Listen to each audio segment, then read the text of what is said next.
बलिया नगर पंचायत क्षेत्र में सामाजिक कार्यकर्ताओं के द्वारा जिलाधिकारी महोदय को आवेदन देना महंगा पड़ गया। बात बलिया जल जमाव समस्या एवं भगतपुर में जल जमाव समस्या को लेकर के दो सामाजिक कार्यकर्ता जिलाधिकारी महोदय को निर्धारित पीएससी में निरीक्षण के दौरान आवेदन देने पहुंचे। आवेदन देने तक तो ठीक रहा, उसके बाद जिलाधिकारी महोदय ने भी आश्वासन दिया, किंतु उनके जाने के बाद बलिया प्रशासन के द्वारा उनके ऊपर आफत का पहाड़ तोड़ा गया।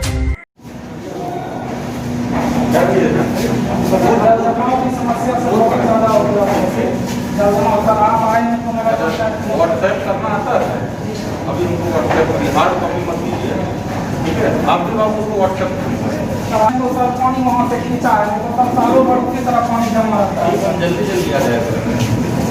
कम से कम सर यहाँ पर हमको दे दीजिए, आवेदन दे दीजिए। मूल रूप से ये छात्र नेता जन अधिकार पार्टी से ताल्लुकात रखते हैं, किंतु बलिया में जाति, धर्म और पार्टी से हट करके जन समस्याओं को लेकर बात करते रहते हैं। इससे यहाँ के अधिकारियों ने इन लोगों को टारगेट कर रखा है, जिसका प्रत्यक्ष प्रमाण बहुत जगह पर देखा गया है कि कल भी इनके साथ मास्क को लेकर के इनका चालान काटा गया, जबकि वहाँ बहुत सारे लोग बिना मास्क घूम रहे थे और ये गमछा से अपना मुंह ढके हुए थे। वर्तमान में आप देख रहे हैं कि इनको जेल भेजा गया है, लेकिन माननीय न्यायालय महोदय के हस्तक्षेप के बाद इन्हें पुनः रिहा कर दिया गया है।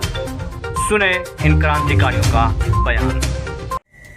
कल आप लोग एक जन समस्या के ऊपर माननीय जिलाधिकारी महोदय को आवेदन देने गए, उसके बाद आप लोगों को गिरफ्तार किया गया। क्या उद्देश्य था बलिया प्रशासन का? देखिए, सीधी सी बात है कि यह लड़ाई हमारी ये व्यक्तिगत लड़ाई नहीं है। यह लड़ाई जनहित के मुद्दों को लेकर है, समाज हित के मुद्दों को लेकर हमारी लड़ाई ये चल रही थी। इसी समस्या को लेकर हमने जिलाधिकारी महोदय को आवेदन देने के लिए वहां पर गए थे। हम इसी बीच जो है वहां पर हमारी बात हुई और जिस मुद्दा को लेकर हम गए थे वो कहीं ना कहीं बलिया के भ्रष्ट पदाधिकारी के खिलाफ था। कहिए तो हम भ्रष्ट पदाधिकारी के खिलाफ ही उस आवेदन को लेकर गए थे हम, लेकिन बलिया के भ्रष्ट पदाधिकारी को शायद यह चीज अच्छा नहीं लगा कि बड़े अधिकारी के सामने हमारी शिकायत किया, और जैसे ही जिलाधिकारी महोदय का वहां से प्रस्थान हुई गाड़ी, तो हम लोगों को अरेस्ट कर लिया गया। तो मैं सिर्फ इतना कहना चाहता हूं कि अगर मुझे अरेस्ट ही करना था तो फिर जिलाधिकारी के सामने क्यों नहीं किया गया?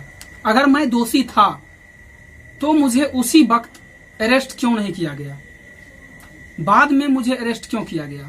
हमारी टीम के ऊपर जो बाद में अभद्र गाली देते हुए अरेस्टिंग की गई वहां पर, मैं सीधी सी एक बात बोलना चाहता हूं कि शायद मुझे ऐसा लगता है कि कहीं ना कहीं हम लोगों को व्यक्तिगत टारगेट किया जा रहा है, क्योंकि बलिया में भ्रष्टाचार के खिलाफ हमारी टीम लगातार आवाज उठाते आई है और आगे भी हम लोग उठाते रहेंगे।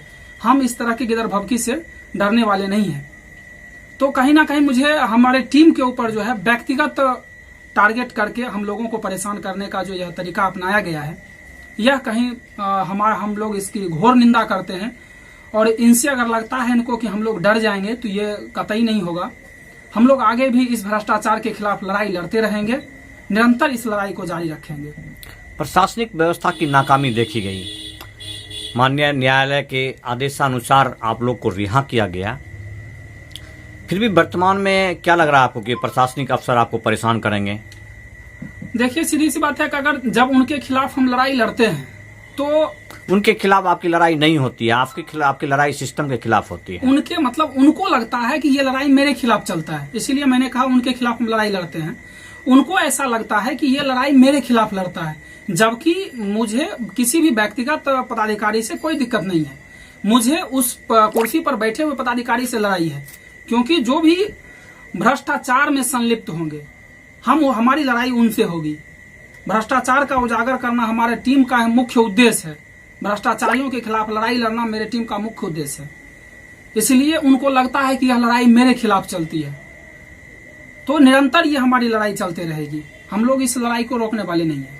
कानूनी तौर पर जो आप लोगों ने जो गंदे नाले का पानी जब कार्यालय तक पहुंचाया था, उसके अगेंस्ट में जितनी धाराएं लगाई गई, जो भी आरोप लगे हैं, वो सब के सब प्रत्यक्षदर्शियों के मुताबिक गलत दिख रहे हैं। फिर आप लोगों ने कोर्ट के रिवीजन में क्यों नहीं गए?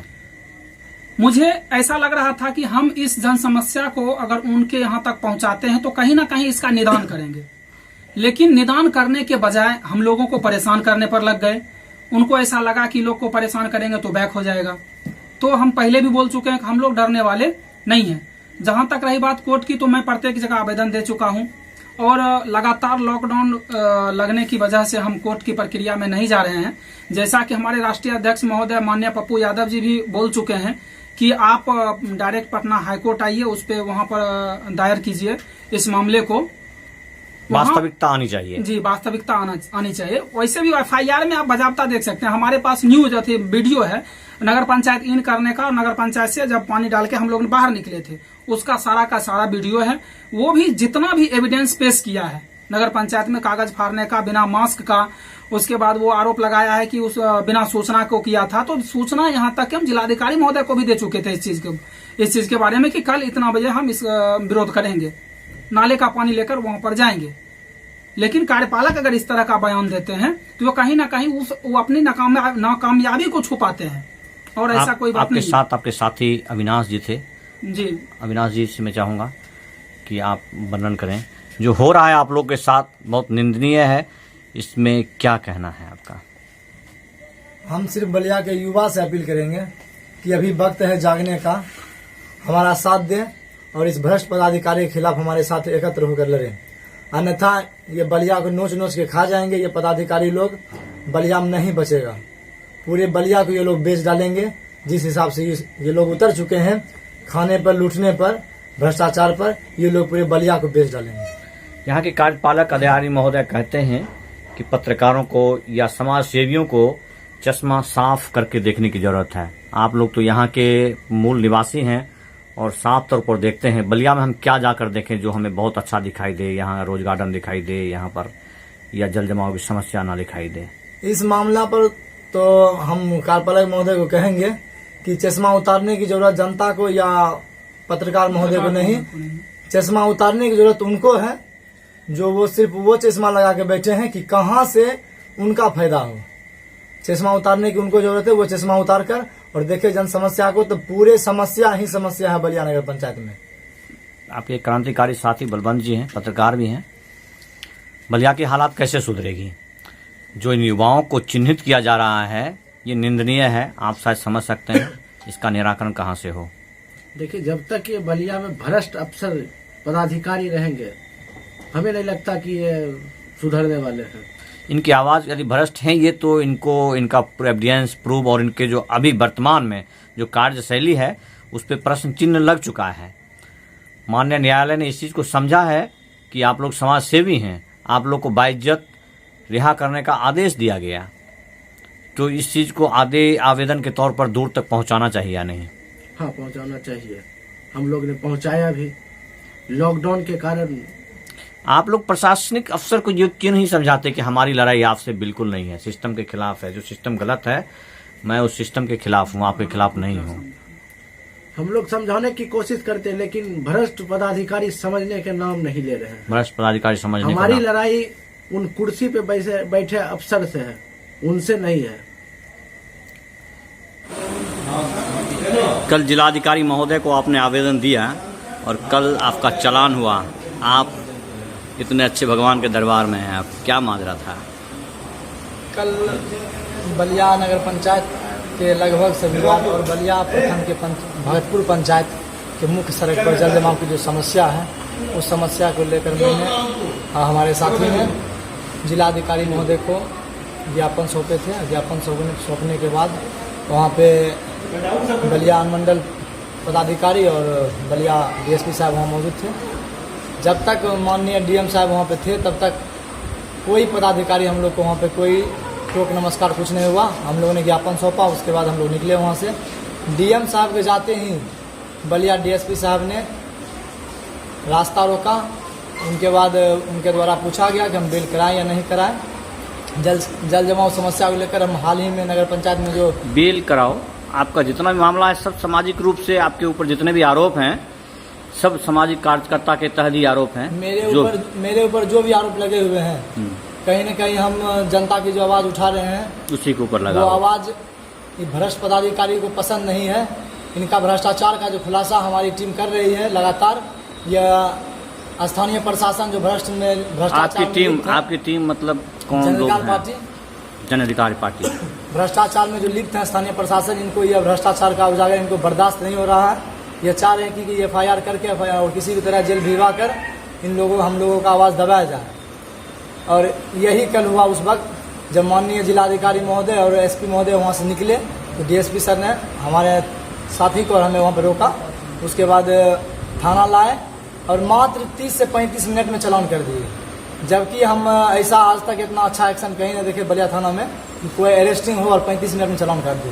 35 से 40 मिनट में बलिया थाना ने चालान काटकर कोर्ट में हाजिर करवाया और कोर्ट ने माननीय न्यायालय ने इस चीज को समझा, सामाजिक कार्यकर्ता के तौर पर आपको चालान नहीं किया गया, फिर वापस बेल दिया। वापस बलिया थाना से बेल देने के लिए कहा गया और बलिया थाना फिर वापस बेल दिए।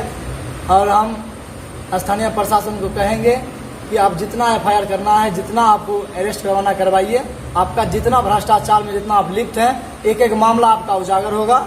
और जितना आप इस आत्मनिश्चय योजना के तहत जो पूरे प्रखंड को बर्बाद किए हुए हैं, इनमें आपका उजागर होगा। जितने भी जनप्रतिनिधि है वो भी सुन ले, जल जमाव की समस्या जहाँ जहाँ है आप लोग पर भी कार्रवाई होगा। और हम लोग पानी फेंकने पर जो किए थे प्रोग्राम, अच्छा ये मामला पानी फेंकने से उठा हुआ है? हाँ, हम लोग जो नगर पंचायत में पानी फेंके थे, गंदा पानी, नाले का पानी, जिसमें 7-8 वर्षों से लोग बीमारी से त्रस्त हैं। सैदनचक के लोग, मुख्य बलिया जो स्टेशन रोड है उससे जो आदमी त्रस्त है, उस मामले को लेकर हम लोगों ने पानी फेंका था। मैं मामले को साफ कर दूं, कुछ दिन पहले जो सैदनचक में रोड के ऊपर गंदे नाले का पानी एकत्रित हो रहा है, जो वहाँ के लोग पीड़ित हैं, इन छात्र नेताओं ने उस पानी को लेकर जो नगर पंचायत कार्यालय के सामने उसको डाला था, जिसके वजह से ये मामला उठा है। और इन लोगों के अगेंस्ट में जो FIR दर्ज किया गया है, उसमें ये साफ तौर पर अंकित नहीं है कि सिर्फ पानी फेंका गया है। हम और एक सवाल माननीय जिलाधिकारी महोदय से करेंगे, जब तक SP महोदय और DM महोदय उपस्थित थे, हमें अरेस्ट क्यों नहीं किया गया?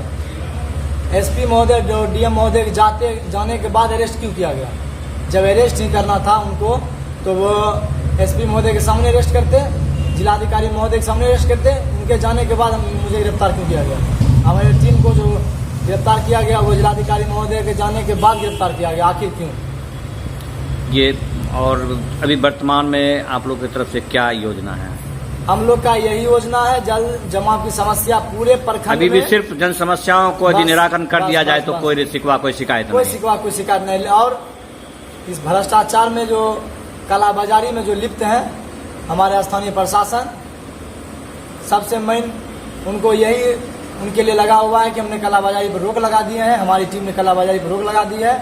और आज से कुछ दिन पहले न्यूज में आप लोग देखे होंगे कि हमारी टीम ने कालाबाजारी को पूर्ण तरह से बंद कर दिया है।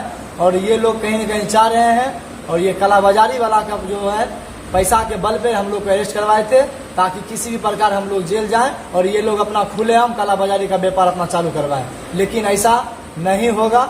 हमारी टीम और बाहर भी टीम मेरी है, हम लोग के नहीं रहने के बाद हमारी टीम यहाँ जारी है। और ये भ्रष्टाचारी का जितना भी चल रहा रोजगार, एक भी रोजगार किन्हीं का चलने नहीं दिया जाएगा।